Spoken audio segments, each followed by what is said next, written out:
guys, yan oh. So, kailangan baklasin natin doon ng mga rubber. Ayan, pati yan sa likod. So, may panlinis tayo, no?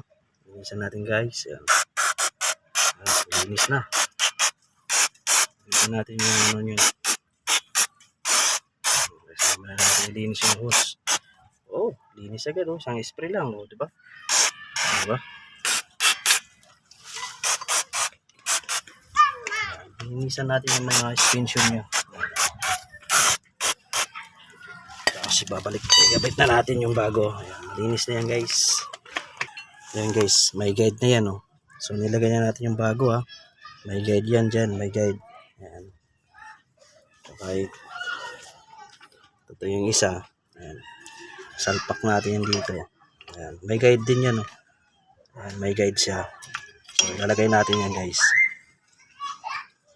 So, ayan na, nilagay na natin guys. Diba? Suot lang yan. Kailangan may mga guide yan. May mga guide to dito guys. Yan. Linisan din natin yan. Pinaka-lock niya. Linis. Isang buga lang. Diba? Linis agad oh. Guys.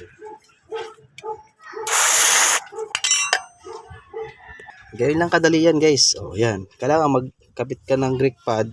Lagyan mo ng ganito para hindi gumalaw to. Tsaka yan, okay na guys. Diba? Bago na. Tsaka naglalaro siya. Ayan o. Kaya naglalaro yan. Kung ano po yung pagtanggal mo, ganoon din ang pagbalik. Ayos na. Fit na.